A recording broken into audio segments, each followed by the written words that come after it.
Wala maamin. Wala maamin.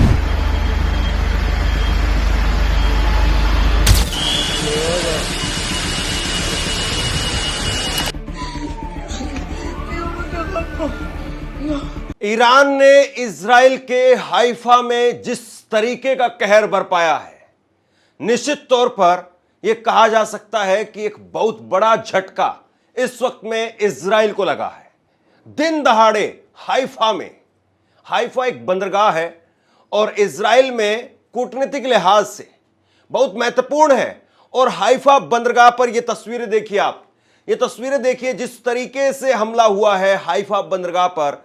निश्चित तौर पर बहुत बड़ा धमाका है, मिसाइलें दागी गई है और न केवल हाइफा में बल्कि उसके साथ साथ और कई बड़े शहरों पर इस वक्त में ईरान की मिसाइलें कहर बरपा रही है।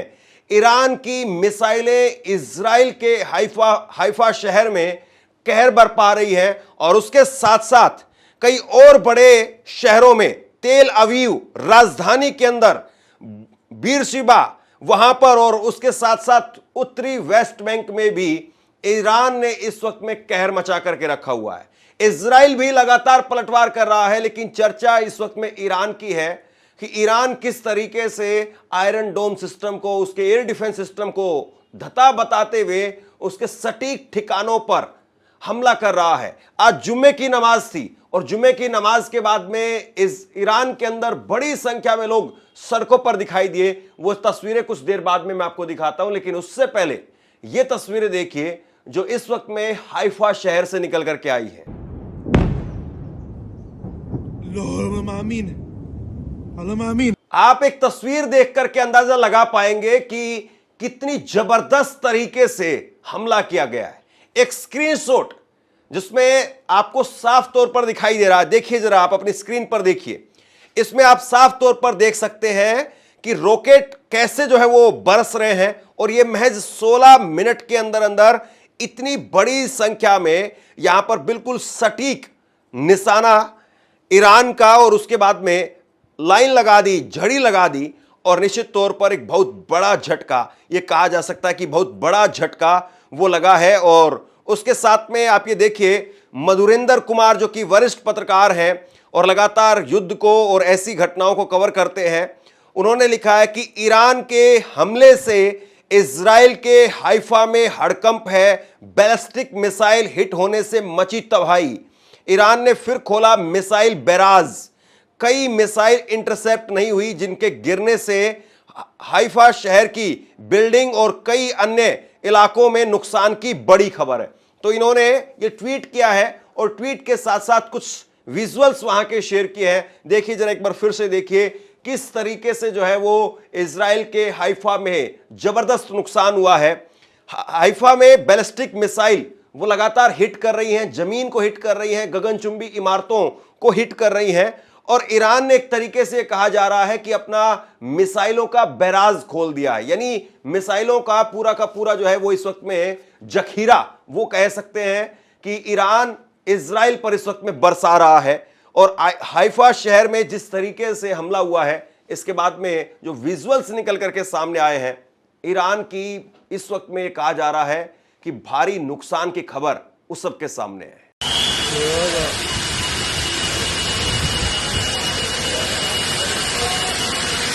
सबसे बड़ी बात यह है कि इन हमलों के बाद में इजराइल से कई लोगों के घायल होने की खबरें भी सामने आ रही है। दोस्तों, मैं आपको लगातार बता रहा हूं कि जो ये हमले हो रहे हैं या जिस तरीके से मिसाइल अटैक्स हो रहे हैं, उसके बाद में लोग लगातार बंकर में चले जाते हैं।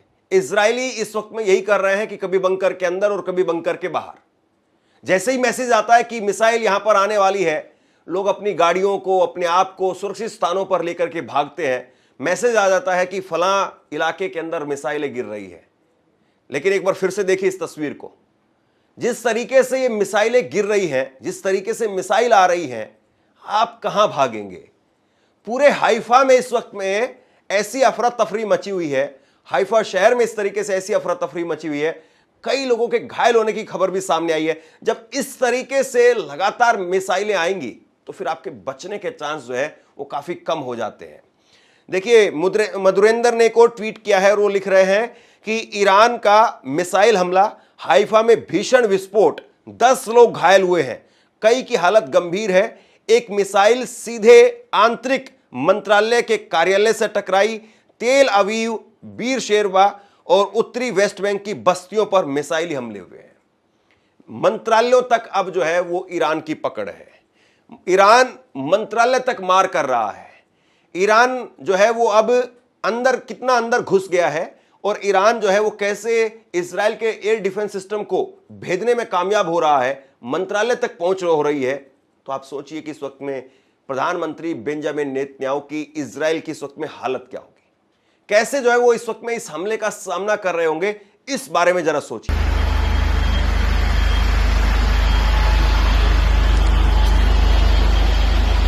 सबसे बड़ी बात यह है कि ईरान जिस तरीके से मिसाइलें दाग रहा है, इजराइल के लिए गिनना भी संभव नहीं हो पा रहा है कि कितनी मिसाइलें दागी जा रही है। 3 दिन पहले मैंने आपको एक खबर दिखाई थी जिसमें ईरान के अधिकारी कह रहे थे कि हमारे पास में 20,000 से ज्यादा मिसाइलों का भंडार है। हम 200-250 मिसाइलें भी अगर एक दिन में मारेंगे तो भी हम 100 दिनों तक युद्ध लड़ सकते हैं। अभी तो 8 दिन ही हुए हैं। मधुरेंद्र ने एक और ट्वीट करके कहा है कि ईरान के हमले से इजराइल में अब तक कितना नुकसान हुआ है, इसका अंदाजा इजराइल के द्वारा आज जारी इस ऑफिशियल आंकड़े से लगा सकते हैं। 450 से अधिक बैलिस्टिक मिसाइल और 400 यूएवी दागे गए हैं। ये ईरान की तरफ से इजराइल पर दागे गए हैं और ये आंकड़े इजराइल ने खुद से सामने रखे हैं। उसके बाद में ये कहा गया है कि 50 से ज्यादा जगह पर मिसाइल गिरे हैं, ड्रोन गिरे हैं। 24 लोगों की मौत हुई है, 1217 लोग घायल हुए हैं जिसमें 12 गंभीर हैं। 70,735 प्रॉपर्टीज का नुकसान हुआ है। 8190 नागरिकों को घर से निकाला गया है। अब आप कहेंगे कि इजराइल अपनी भद पिटवाने के लिए ये आंकड़े क्यों जारी कर रहा है? कहीं ऐसा तो नहीं है कि ये इन खबरों को प्लांट किया जा रहा हो? ऐसा नहीं है दोस्तों। जब भी इस तरीके का कोई भी युद्ध होता है, ये बात सही है कि लोग नकार देते हैं अपनी बातों को कि हमारे फाइटर जेट नहीं गिरे हैं, या हमारे लोगों की मौत नहीं हुई है, या हमारा फला नेता वो नहीं मारा गया है। लेकिन इस बात को भी देखा जाता है कि अगर आप सच्चाई को स्वीकार नहीं करेंगे या आपके लोगों का जो नुकसान हो रहा है उसको आप स्वीकार नहीं करेंगे, तो कल को इंटरनेशनल कोर्ट्स में या यूएन में जब मामला जाता है तो उस वक्त में ये चीजें बहुत अहमियत रखती हैं कि आपके ऊपर हमला नहीं हो रहा था और आप फिर भी दूसरे पर हमला कर रहे थे। आप पर मिसाइलें नहीं गिर रही थी और आप फिर भी दूसरे पर मिसाइलें गिरा रहे थे। आपके हॉस्पिटल्स पर, स्कूल पर, कॉलेज पर, आपके रिहायशी इलाकों में मिसाइल नहीं गिर रही थी और फिर भी आप दूसरों पर गिरा रहे थे। इसीलिए इजराइल को खुद से इस बात को स्वीकार करना पड़ रहा है, इस बात को कहना पड़ रहा है कि 450 के करीब हमारे यहां पर मिसाइलें गिरी हैं, 400 यूएवी गिरे हैं, 50 से ज्यादा जगह पर मिसाइल गिरी है, ड्रोन गिरे हैं, 30,000 प्रॉपर्टीज को, बिल्डिंगों को नुकसान हुआ है। अब आप सोचिए जरा इस बात को, ये इजराइल का आंकड़ा है, 30,000 उनकी बिल्डिंगों को निशाना बनाया गया है। ये अपने आप में एक बहुत बड़ी जो है वो एक आप ये कह सकते हैं कि नंबर है। और इजराइल के अंदर इस वक्त में कैसा माहौल होगा, किस तरीके से बम गिर रहे होंगे, आप कल्पना कर सकते हैं।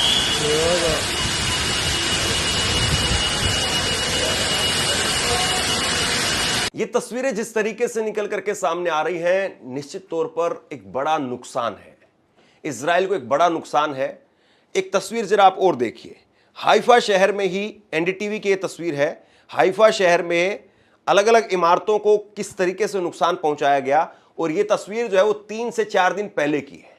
3 से 4 दिन पहले इसी तरीके से हाइफा शहर में ईरान की तरफ से अटैक किया गया था और उसके बाद में घरों को ऐसा लगता है कि पूरी तरह से जो है वो बारूद के जरिए निस्तेनाबूद करने की, मिसाइलों के जरिए जो है पूरी कोशिश ईरान की तरफ से की गई है।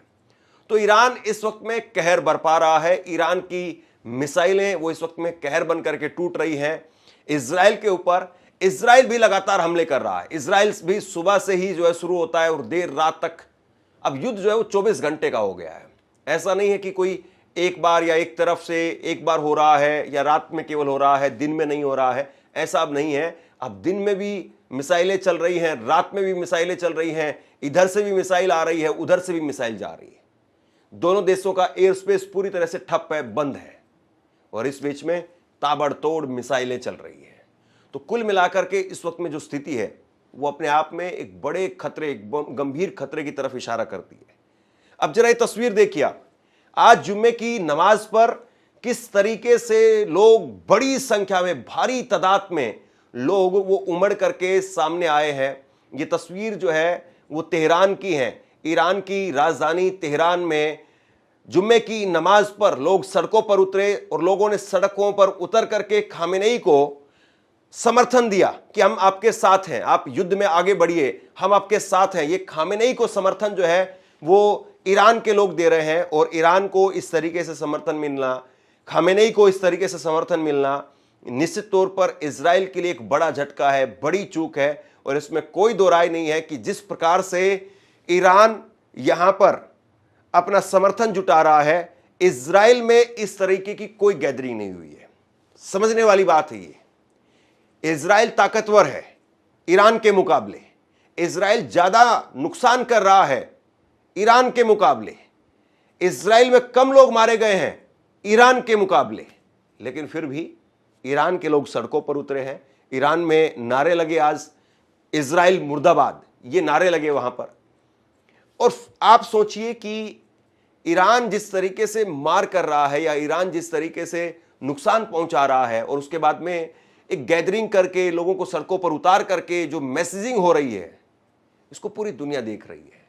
ये जो इस वक्त में युद्ध चल रहा है, ये ऐसा नहीं है कि आप और हम ही इसको केवल देख रहे हैं। दुनिया भर के जितने भी एक्सपर्ट हैं, विश्लेषक हैं, वो इस चीज को देख रहे हैं कि ईरान कैपेसिटी में कम होने के बावजूद कैसे इजराइल को जो है मुंह तोड़ जवाब दे रहा है। ये बड़ी बात है। अभी भी 639 के करीब लोग जो है वो ईरान में मारे गए हैं, 1329 के करीब लोग घायल हैं इस वक्त में, और यह आंकड़ा अमेरिकी एजेंसी का है। तो अमेरिका की संस्थाएं वो इस बात को सामने लेकर के आ रही हैं कि इतने लोग मारे गए हैं। 24 के करीब जो है वो लोग मारे गए हैं इजराइल के अंदर, और 600-700 के करीब लोग जो है वो घायल हुए हैं, क्योंकि बंकर में लोग चले जाते हैं, इसलिए जान माल का उतना नुकसान नहीं हो पाता है। बिल्डिंगों का नुकसान जरूर हो रहा है, क्योंकि मिसाइल जो आ रही है, मिसाइल जो हवा में जिसको खत्म नहीं कर पा रहे हैं, इंटरसेप्ट नहीं कर पा रहे हैं, तो वो मिसाइल जमीन पर आती है, बिल्डिंगों को खत्म कर रही है। लेकिन जिस तरीके की तस्वीर निकल करके सामने आ रही है, वाकई बेहद चौंकाने वाली है। इसके बाद में एक तस्वीर आप ये देखिए, ईरान के दूतावास के अंदर उप प्रमुख मोहम्मद जावेद हुसैनी, उन्होंने प्रेस कॉन्फ्रेंस की और उन्होंने प्रेस कॉन्फ्रेंस में अपने पीछे एक तस्वीर दिखाई है, और उस तस्वीर में एक छोटा बच्चा वो अपने पिता की गोद में है। हालांकि हमें इसको थोड़ा ब्लर करना पड़ रहा है क्योंकि बच्चा खून से लथपथ है। और यहां पर ईरान के दूतावास के उप प्रमुख मोहम्मद जावेद हुसैनी वो कह रहे हैं कि इजराइल ईरान में आम लोगों को मार रहा है, कई सैन्य अधिकारियों की भी हत्या की गई है। तो ये तस्वीर वाकई बहुत भयावह है कि आप छोटे बच्चों को निशाना बना रहे हैं। ये कहीं ना कहीं जो है वो दुनिया भर में आपके चेहरे को एक्सपोज करती है, आपको एक्सपोज करती है कि आप अपने आप को ताकतवर तो बता रहे हैं, लेकिन जो निशाना है आपका वो कमजोर लोगों पर है, ताकतवर लोगों पर निशाना नहीं है। हालांकि इजराइल की तरफ से बार बार कहा जा रहा है कि ये जंग खामेनेई के खात्मे के साथ में खत्म होगी, हम खामेनेई को मारना चाहते हैं। ये बात जो कई बार कही जा रही है, लेकिन सवाल इस बात का भी है कि खामेनेई तक आप नहीं पहुंच पाए हैं। आप जहां पर परमाणु हथियार रखे हुए हैं वहां तक आप नहीं पहुंच पाए हैं, और आपका निशाना, आपका टारगेट वो कहां है? आम लोगों पर है, रिहायशी इलाकों में है। ऐसा नहीं है कि ईरान ऐसा नहीं कर रहा है। ईरान की तरफ से भी कल जो एक मिसाइल दागी गई वो एक हॉस्पिटल पर गिरी, और हॉस्पिटल में काफी नुकसान हुआ वहां पर। लेकिन उसके बाद में ईरान की तरफ से एक स्पष्टीकरण आया, और ईरान ने कहा कि जिस हॉस्पिटल पर हमने मिसाइल दागी है उसके नीचे इनका सैन्य अड्डा है, यानी कि इजराइल की सेना वहां पर रह रही है, और उसको हमने टारगेट करने के लिए ऐसा किया था। तो इस वक्त में जिस तरीके की तस्वीरें निकल करके सामने आ रही है, जिस तरीके के हालात हैं, निश्चित तौर पर दुनिया के लिए कड़ा सबक है कि आप युद्ध को शुरू तो कर सकते हैं, खत्म आप नहीं कर सकते। अब ईरान की तरफ से हाइफा में कहर बरपाया गया है। अब आप देखना कि आज रात पता नहीं किस तरीके से तेहरान के अंदर कहर जो है वो इजराइल की तरफ से मचाया जाएगा। इजराइल भी पूरी ताकत से अपने हथियारों का प्रयोग कर रहा है। जो एडवांस टेक्नोलॉजी के हथियार हैं वो ईरान के पास में नहीं बल्कि इस वक्त में इजराइल के पास में है। इजराइल के पास में जो हथियार हैं वो टेक्नोलॉजी के हिसाब से एडवांस हैं और ईरान के पास में जो हथियार हैं वो कैपेसिटी के हिसाब से वो ज़्यादा है। तो दोनों देशों की अपनी अपनी क्षमताएं हैं, दोनों देशों की अपनी अपनी ताकत है, दोनों देशों की अपनी अपनी कमजोरियां भी है। ईरान के पास में जितनी मिसाइलें हैं उतनी मिसाइलें इजराइल के पास में नहीं है। तो कुल मिलाकर के अब जो स्थिति यहां पर दिखाई दे रही है वो स्थिति बताती है कि ये युद्ध अब लंबा चलने की तरफ दिखाई दे रहा है। इस युद्ध में निश्चित तौर पर एक बड़ा नुकसान आम जनमानस का हो रहा है, चाहे वो इजराइल के हों चाहे वो ईरान के हों। और दूसरी बड़ी बात यह है कि बड़े नेताओं की सनक ने ऐसा लगता है कि न केवल इन दोनों देशों को पूरी तरह से युद्ध में झोंक दिया है बल्कि दुनिया का एक बहुत बड़ा हिस्सा भी इस युद्ध की वजह से उलझा हुआ है। क्रूड ऑयल जो है वो बड़ी संख्या में ईरान से आता है और ईरान जो है वो अब कैसे इसमें आगे बढ़ेगा युद्ध के अंदर। अमेरिका का अभी तक आप देख रहे हैं कि अमेरिका का किस तरीके से ढीला ढाला रवैया है। डोनाल्ड ट्रंप कभी कह रहे थे कि सरेंडर करो, फिर जब खामेनेई टाइट हुए, खामेनेई ने कहा कि हमारा सरेंडर का इतिहास नहीं है, तो डोनाल्ड ट्रंप जो खुद पलटी मार गए। उन्होंने कहा कि ठीक है, बातचीत करनी है तो अच्छी है, नहीं करनी है तो अच्छी है। तो कुल मिलाकर के इस वक्त में जो तस्वीर निकल करके सामने आ रही है वो ये बताती है कि हालात दिन ब दिन लगातार, और अब दिन ब दिन भी बड़ा जो है शब्द हो गया है, हर घंटे जो है वो लगातार हालात गंभीर होते जा रहे हैं। 8 दिन पूरे हो चुके हैं, 13 जून से शुरुआत हुई थी और उसके बाद में अब किस तरफ कैसे ये युद्ध आगे बढ़ता है, इजराइल की तरफ से इसमें क्या कुछ जो है वो एड ऑन किया जाता है, अमेरिका इसमें क्या कुछ करता है, फिर उसके बाद में ईरान के साथ में क्या बाकी इस्लामिक कंट्री वो सामने आती हैं या नहीं आती है, या शिया सुन्नी का अपना एक झगड़ा और उसकी वजह से इजराइल जो इसका फायदा उठाने की कोशिश करेगा। ये भी अपने आप में बड़ी बात है क्योंकि जंग केवल एक मोर्चे पर नहीं लड़ी जाती। जंग जहां पर होती है वो केवल यही नहीं है कि हम एक दूसरे के शहरों पर हमला कर रहे हैं, जंग बैकडोर पर भी चलती है और बैकडोर की जंग में यही है कि एक दूसरे देशों के साथ में समर्थन जुटाना। उसमें कौन कितना कामयाब रह पाता है, उसमें कूटनीतिक तौर पर कौन कितना एक दूसरे को जो है वो ज्यादा नुकसान पहुंचा सकता है। चीन लगातार ये कहा जा रहा है कि ईरान के अंदर मदद पहुंचा रहा है, चीन के हथियार वो पहुंच रहे हैं, चीन अपने कई बोइंग विमान को वहां पर पहुंचा रहा है ताकि, और वो भी रडार बंद करके। तो अब इस जंग को क्या वाकई हम एक निर्णायक मोड़ पर पहुंचते हुए देखेंगे या ये जंग अभी तो एक बहुत लंबे वक्त तक चलनी है? क्या इसी तरीके से दोनों देशों का नुकसान होता रहेगा? सवाल इस बात का भी है। शेयर कीजिए इस खबर को, लोगों तक पहुंचाइए और आप क्या सोचते हैं नीचे कमेंट बॉक्स में लिख करके मुझे जरूर बताइए। धन्यवाद।